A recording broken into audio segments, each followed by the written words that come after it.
I felt like when I was doing research, I felt like I just kept reading the same thing over and over and over again. So Hmm. I felt Hmm. like I started like running out of stuff. So I'm really interested to hear what you have to say. Hmm. Who do you want to go first? Like, I feel like you're gonna give a more detailed version of it.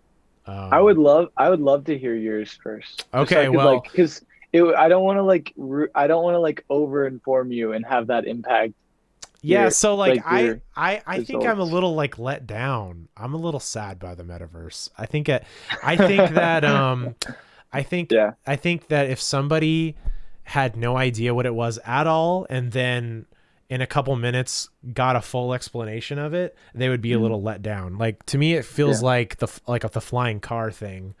Like Yeah. we're gonna have flying cars, and we have like guys with these big backpacks with like these giant things on their arms, and they're floating around, and they're in the military, and that's cool and everything, but it's not Yeah. really like what I thought it would be. So Yeah. essentially, I guess what it is right now is it's essentially like a 3D video game in that you can go into it. I guess you don't have to have VR to go into it. You can just go on your desktop and have like an avatar. You don't need VR. I think it's intended for VR. It's kind of like a video game in that it's a world that someone else designed that you can go into. But the difference is that you can purchase things in this land, like you can purchase actual land in this place, and then you can buy assets and put things on that land, and that you actually own it because it's all an NFT. And then you of course you can buy and sell things inside of it. It feels like that's really like the defining factor is that the difference between a video game and this is that you can purchase things inside of it and own space inside of it. Like whatever that means. Like it's Yeah. um that sounds silly to some people, but others it's like makes total sense. Yeah. Um so yeah, so I feel like that's not what you're gonna say. No, no, I feel like there's a lot of value in what you've said about it because that's like, yeah, that's like pretty much what a lot of articles write on. Hey, there's digital scarcity of land, and you're in this 3D world, and it's like a game, and you can buy stuff in it, and you have property. I think that's a lot of like that. And then you said moving towards like VR or AR. I think that sums up a lot of people's vision for it. There's like different ways to think about it too. You had mentioned a lot of the experiential factors. You mentioned digital scarcity of land, you mentioned gaming aspects, you mentioned 3D realm. And I think I those, forgot one main thing, and that yeah. the biggest I think value of doing something in the metaverse as opposed to trying to do it in real life is Hmm. the cost is going to be a lot cheaper, and also you can, and obviously I mean you're not really there, so it's kind of weird, right? But you can Yeah. instantly teleport places, which is cool. Like you don't have to Yeah. travel. That's a pretty cool part of it too that I forgot to mention. Yeah. Yeah, no, that's a good one. I think that like that's also highlighted by Mark Zuckerberg when he talks about the metaverse. He likes to put a premium on experiencing different parts of the world that you otherwise wouldn't. Hmm. Especially with VR and AR, that's like a really popular use case for that, as well as like fitness in the metaverse and stuff like that, Yeah. where you have some type of haptic gloves and goggles on that are VR. And that's a big, those are big defining factors of the way that I think meta platforms and Mark Zuckerberg likes to define the metaverse is it has a lot to do with this hardware that you're wearing and how you experience the world through that lens as opposed to through your phone or through your computer. There are broader definitions of like, hey, the metaverse technically exists right now. We're in some type of augmented reality because your social relationships are often looked at through the lens of many factors, of which some, such as follower count, content posted onto social media sites, is taken into account as well. So there's like broader definitions that are like, hey, we're already in the metaverse. There are some people who would make a case for that. Hmm. And then there's some people who are like, no, the metaverse is defined by this technology, whether it's AR, VR, emerging gaming technologies, or even the software economic, the rails for what we're trying to do here. Yeah. So Yeah, like what payment infrastructure and stuff as well. that's interesting because yeah, there are people who create content who use filters just from Snapchat or something to make themselves look different, and you have no idea what they actually look like. There was a famous, I don't know, famous is not the word anymore, I guess, viral post a couple weeks ago that I saw where there was like this famous Japanese woman who was like a streamer and millions of followers. I should have wrote down the name. I'll look it up later. But their filter broke during one of their presentations or whatever, and it's just like a dude. Like it's just like a dude with like this patchy beard, like this little patchy beard, and then you just see him go, oh, and then just like pops back to this lady, and everybody was just like, what the hell is that? Like it was, and yeah, they were getting like millions of making a ton of money. And that's sort of like what you mentioned is like AI, you know, like how is AI going to impact the metaverse, right? Like, when you think of things like deep fakes or filters that are so robust, is like, I think that plays into a key factor of the metaverse. There's some people who are like, there's this big debate around, are people going to want biosimilar avatars, or like, are they going to want something that represents them, you know, that they believe represents them, or are they going to want like a picture, like the most accurate depiction of what they look like in the real world? It's like an escape, right? It's it's like where you go, where you can, and that's not all bad. Like some people are like, oh, like it's bad because, you know, social media is used as an escape. That's why you get such filtered realities through social media, and that's why people look entirely different on their social media, and girls are, you know, getting photo edited pictures of themselves and all these things. But there's also like an artistic perspective to it that I think could be argued for. It's like, hey, you don't view yourself the way that you are in reality, and you want to express a side of you that is most easily expressed through the digital realm. And I think you're right. Like there's definitely some ethical questions that you have to ask when you're going to do that, because there's, you know, there's things like race, there's things like what's appropriate for different age groups in different settings. And so there's a lot of like ethical questions for how expression, for, you know, where do we put boundaries on expression within the metaverse? And I don't find that too different from how we need to do that in the real world setting as well.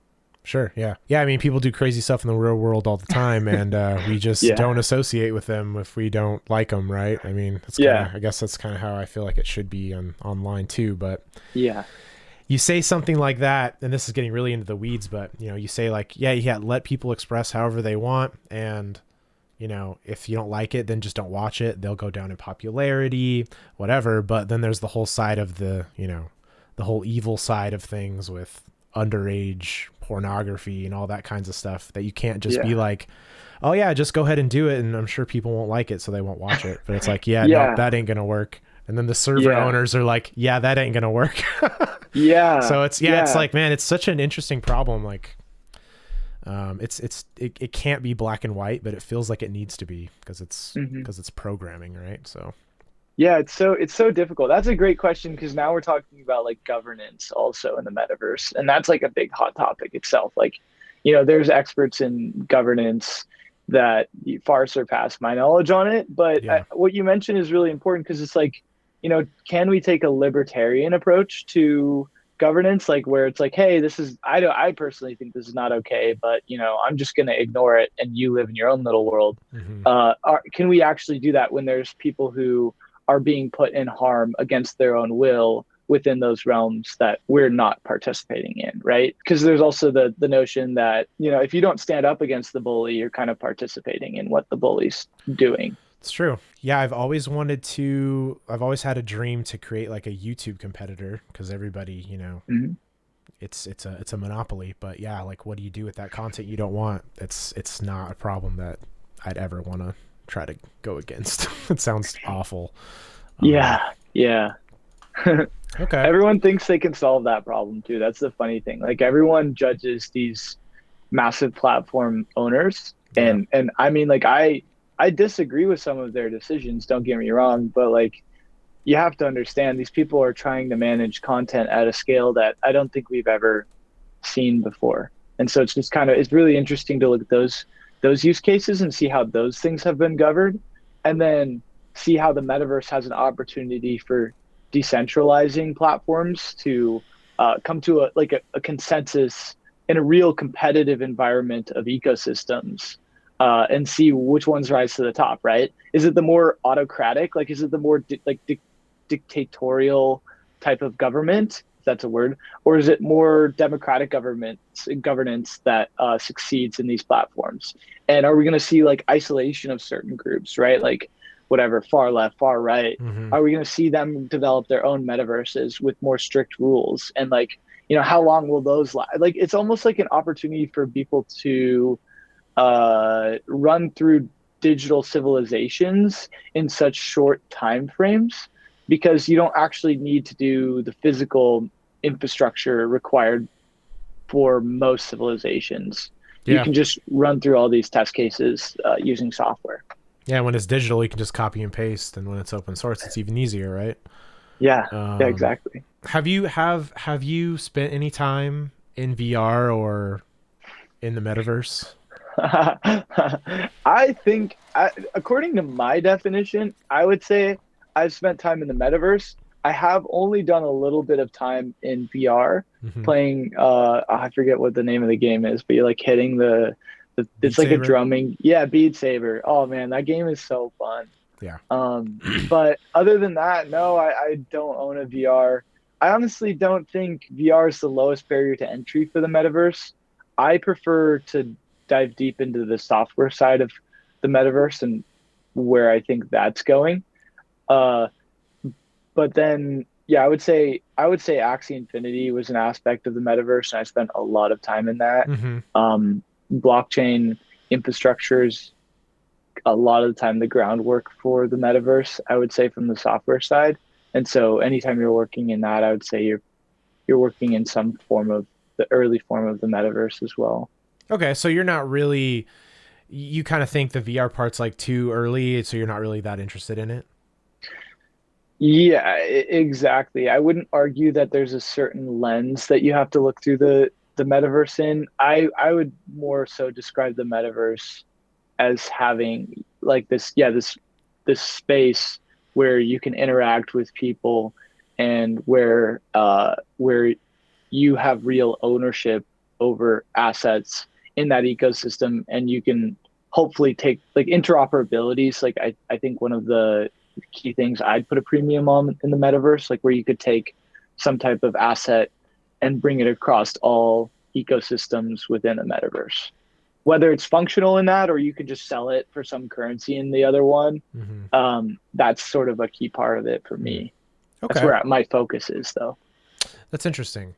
So where I wanted to go with this was a point that I there was a point that I wanted to make during this. Hmm. Hmm. That's And it was that's great. I do have a VR headset. Yeah. I have the Vive, Oh, that thing's and cool. I've Yeah. spent several hours in it, and I would say Mhm. the longest I've spent in it was probably like 4 or 5 hours. Wow. And I don't think that the technology is anywhere far enough along to be able to do any kind of day-to-day living or task inside of it. Like, I just, when you come out of it, you feel like shit. Like, you feel like not good. You just feel weird. It takes a little while to recover. And Yeah. Huh. you just find yourself doing weird stuff. Like, you'll pick up stuff on your desk, and you'll just be like, this is so high def. Like, it sounds stupid, but like, you just start seeing Yeah. like everything is like so crisp, and I don't know, it's weird. So I'm like super unconvinced that the VR part will take off like anytime soon. I think it's got to like come a long way. Hmm. But I've asked, I had a little discussion with that about someone at our work, and he said his daughter, who's way younger than me, in her teens, has a Quest. And I asked him to be like, hey, could you ask her how long it took her to get used to, just the overall weird feelings. It's like seasick feeling. And he went and asked her, and he came back. He's like, she said she doesn't know what you're talking about. And so I don't know, like, maybe if you get into it as at a young age, your brain just kind of figures it out faster and it gets used to it faster. Maybe, I don't know. So that was an interesting little point of information that I got. Yeah, And I that's was really actually gonna interesting. come into this meeting in. I was actually gonna come into this meeting in VR. And I was gonna come in this game that's like that people can design buildings for. So I thought you would be able to call it a metaverse. I was like, I don't know if Ethan would qualify this as a metaverse or not, but I was gonna be in like a zombie thing where I was like gonna be hiding behind like boxes and shit while I tried to talk to you, but I couldn't get it to load. Dang, But maybe that's we could do cool it. though. We can do it next time if you think that's funny. But Yeah, no, uh, I like that. I think that's cool. Also, I wouldn't say that's not the metaverse. I just wouldn't define the metaverse as like, oh, you have to use VR to oh access yeah, it. I think you're totally right. Like coming at it just from like the financial side, the owning of the assets is what really is important. So the VR is not what is the importance. There's amazing VR games that have nothing to do with the blockchain, and Mm. blockchain games are nowhere near that yet. So yeah, they're totally different for Yeah. sure. We're still really early in the block. Like I don't really think there's too many truly like crypto native blockchain games Yeah, that embrace the metaverse that will be built in the future. yeah, Uh, I do think like there are interesting use cases even in Web 2 games that are have no blockchain compatibility other than like Epic Games Fortnite. Like hmm I was doing research and people were claiming like, hey, this is metaverse type experiences. There's a lot of people that claim Fortnite's like really ahead of the game in the metaverse. They hosted a concert there with yeah, Travis Scott, and yeah. they just reached like the I looked at the amount of revenue generated like per cost, and it was ridiculous. So it showed there was demand for these type of virtual experiences that have. I don't know if there's some scarcity associated with it, like there was only a certain amount of people that could go, or how people paid for it if it was either through their like battle pass or whatever. Yeah. But I do know that like that type of thing I think will open a lot of virtual experiences Yep. through whatever medium people choose. I think I have a pretty good idea what you feel like the metaverse is. I think it's a pretty good definition. I think it definitely changes what I would have defined it at to begin with, because it does. I felt like calling it a video game would make you mad at first. That's why I did No, no, no. Honestly, sometimes I think social media is a video game. So it. it's like, I mean, like it can, there's gamification to it. So it's like, where's the balance? Of course, you're optimizing for different things. It's not like Fortnite or Call of Duty or whatever, but there's definitely some gamified, like most things that are successful will be gamified. Even, Venmo is somewhat gamified as it's socialized. Uh, it's like who can make other people laugh with their funny Venmo requests and stuff.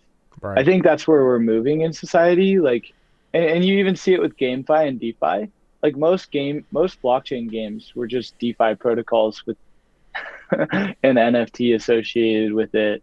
Actually was the most robust of these, but had, a game that people actually wanted to play. Do you think they wanted to play it, or do you think it was just like Mm. it was fun enough and it made money? Yeah, I think fun enough and made money. I think where it was lacking in fun, people were okay with it because of the Yeah. money. I Yeah. mean, I know so many scholars that like this sucks. This is a grind. I'm using the same 12 cards for 2 hours a day every day, or an hour Yeah. a day every day of my life. It's like that sucks. Yeah. You get stuck into matchups that is just like impossible to win too, right? Like hmm I don't know what's a classic one like it's been a while, but like something with like something with like double bug aqua or something into triple aqua. Like Oh yeah, as I long as there's no definitely don't fish remember the snack. metas, that's for sure. It was a while ago. I was so into that. I loved it, but at the same time, it was like I only loved it because I could screw around with whatever actually I wanted of like 330, but at the same time, it's just time. It was just time consuming, and it wasn't like, yeah, I don't think it was truly fun because if it was, people would still be playing it hmm to the same level and the same degree. Oh yeah, there was so much fallout from that and so many upset people. I had to like set down a lot of people and be like, you're the only one that made money in this. I didn't make money in Yeah. this. our Yeah. guild didn't make a single cent. So Yeah. the people that Yeah. are Same. upset, I'm like, I think we all knew the risks involved, and they weren't actually taking any risks. We were the only ones really taking a risk. So I don't know. Yeah. Scholars It, have no reason to be upset. They were, unless they were given like a 20% cut, then I oh, feel like we they, were giving. What were we doing? We were doing. I can't remember now. I can't remember if we were doing 80% or 70. yeah. But we were giving them way more than what we were taking. We were Yeah. giving them like an 80% cut, I think, or maybe Yeah. yeah. And we just did that 80% because a lot. that's what YGG was doing, and we were just modeling after them. Yeah. Yeah. I think there's some value in that. Yeah, I would say like I do want to say an asterisk on my last thing saying they have no reason to be upset. I think they have a lot of reason to be upset, but not with you guys. I think Hmm. everyone has a decent amount of reason to be upset with the way that the game was handled, the way that the economics were handled, how long it, like they should have figured out better ways to, I'm not just saying like more burn mechanisms, but like reduce, like I think adventure should have been reduced earlier. I think there's so much bot Mm, farming that like the economy could have lasted longer if there was less bot farming. If they actually just never allowed for bot farming in any way, like they battled it by removing adventure when they first learned about it, then that could have helped a lot too. That could be a whole video in itself, like running yeah. down areas where they made mistakes and where they could have Well, but improved. if they did improve those things, it just would have increased the runway. It never really would have fixed anything, though. Like it just would have Yeah, made the lines a little less staggered. that is true. I think yeah. Anytime there's people pulling money out of a Ponzi scheme, like it's gonna crash, and it was definitely built very with Ponzi economics. I think everyone just kind of assumed it would last longer, or that it would grow to a point where general revenue that it can generate would sustain people who had invested earlier. Right. And the time horizon was just way too short, considering the amount of volume they had and like the amount of hype surrounding it. But then again, like building a game is like a multi-year, 4-year like expedition. So I think there was unrealistic expectations set on them, but at the same time, there were several realistic expectations, and there were expectations in line with their marketing that just weren't in line with reality. Yeah. That really screwed them. Yeah. And I know they had some big personalities on their team that would say spicy things sometimes. That's always interesting to see. It's always like so strange to me that happens, but whatever. Yeah. The ego. Yeah. Yeah, that is a kind of a common theme in Terra too, with Terra Luna and Do Kwon. People were not very happy with the things he was saying. Maybe Um, that's the kind of person it takes to get it that far, though. I don't know. yeah, it's a great question. Is like, what's the correlation between people who have a big mouth on the rise up and how well they do? I mean, it's a good question. It's like, I think the balance, finding somebody who's successful and doesn't have a massive ego it's going to be a difficult one. So Rob says he gets the big idea on it, but almost all the news he sees and hears about in the metaverse is negative. Mm, Why and what is the big pushback? mm, yeah. Most news is negative. Yeah, right away I just think of Mark Zuckerberg, Facebook. Nobody likes him. Everybody calls him a Mhm. lizard man. Nobody trusts him or their company with anything. So I feel like I feel like the negativity is big corporate scary assholes coming in and defining a world that people live in, which is Yeah. funny Yeah. because they already do that. But Yeah. I guess because you stick this thing on your head, which is not in your definition, but I think a lot of people Mm, it is. I think yeah. you stick this thing on your head and it feels more scary. Yeah. What do you think? I think you're dead on. I think people are missing the real big picture of the metaverse. I think too many people were introduced in the metaverse before they were really introduced to blockchain. But I would say blockchain predated I wouldn't say this. I know this. The blockchain idea of the metaverse predated Mark Zuckerberg's public announcement of moving towards a metaverse experience. Hmm. And that public announcement garnered a lot of hype. I mean, I remember looking at prices for sandbox slots and stuff at the time, or even Axie Infinity lots. It Hmm. blew up. There's a lot of institutional investment into the blockchain idea of the metaverse when the metaverse became mainstream through Meta platforms and Facebook's, rebranding.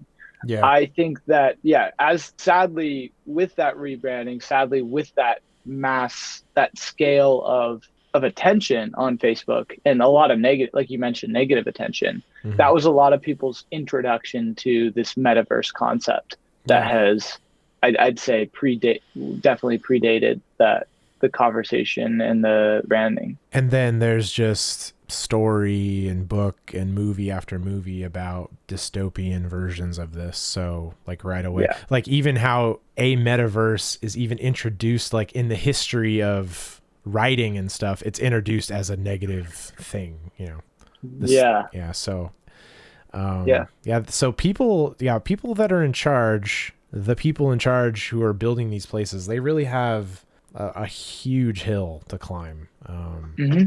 Yeah. Oh, Because it's not definitely. like they're starting from baseline; they're starting from like way back. Yeah. Yeah. And I think it's funny because I think people's idea of like a transition to the metaverse will probably depend on like their geographic location too. Like we've had it really nice in America, right? And I think the nicer you have it, or Hmm. perceived niceness you've had it in your physical jurisdiction, your geopolitical jurisdiction, is going to impact your reach for the metaverse. Sure. Or because there's a lot of people that are like, you look outside and you see a war torn area and Hmm. a guy who's manipulating his currency. Not that we're not, but then you look at the metaverse. This is the reason I think there's a lot like crypto adoption is really is widespread and popular in Latin America or other places where there's where there's access to internet money and the current currency that they're using is falling to inflation, is because even there's added risk of this internet money, this digital currency. At least there's digital scarcity associated with it, which is better than what can be said for uh, their fiat currency Hmm. that they fall into. Yeah. Anything else you wanted to talk about? Yeah, I think that's pretty much it. I mean, I'm down to have another conversation. I just realized, like, I think during this conversation, I realized how broad the metaverse is. Like, there's economics, there's governance, there's obviously like access. Where do you access it? Physically speaking, like, is it through your whatever computer? Is it through TV? Is it through your phone? Is it through your VR? And then also like what other stuff is necessary for its access? 5G, right? Like, do you need like low latency? Like, what Hmm. is 5G really important to the metaverse? Hmm. Is fiber optics cables, like, are those really important for your your bandwidth? What, like, those are also interesting things. I just like realize how broad it is. Like, there's software components, there's hardware components, there's social components that all have a massive play in the metaverse. Yeah, I came to this call with a definition, Hmm. and I'm leaving the call with a feeling that there is no definition. It's very fluid, and Yeah, it's almost like, not to like overdo it and get like too yeah, dramatic, but it's almost yeah, like, what's the meaning of life? I don't yeah, know. It's different for everyone. It's almost kind of like that. It's like this building block of life, but it's digital, and it's like this. It's super weird. I don't know. yeah. I personally like what you said there because it's like I want that to be the idea. I want people to come have a conversation and come away with more questions than they thought they had to begin with. Like, I don't want them to be like, "Oh, I know all the answers." Because at the end of the day, the metaverse is still being developed. You Yeah. could be just as important in the metaverse as Mark Zuckerberg is. Like, Yeah. and Yeah. that's what I want you to get that feeling is that it's you can play a part in defining it. It's not fully defined yet. Yeah. If you don't like it, you can do something about it. Yeah, That's really yeah, interesting. yeah. And And there isn't we'll need really. people like that. Yeah, oh, we do. Yeah. I mean, I personally hope to play a massive role in the development of the metaverse. Like, I think, I hope to play more of a role in it than Mark Zuckerberg. I really do. I think there's a lot of opportunity here. Like, it's we're not even like 5 years out. Like, give it 10 years maybe or something like that. and you'll start to see some emergence of a metaverse, like we kind of start to see in the books. But yeah, there's a lot of opportunity here. And Hmm. so anytime somebody like centers it around something, I'm like, well, think about this, because it's like, what does streaming look like in the metaverse, right? Maybe you have like a third party camera that follows you around in the metaverse, and that's like how you stream. Like your streaming is like your avatar talking to the camera, and Hmm. instead of you talking to the camera. Like I don't know, like there's so much like metaverse Yeah, that stuff just made me out think of there. something else too, but I won't say it. Well, I'll bother you next week, and we'll see what the topic's going to be then. Sweet, sounds good.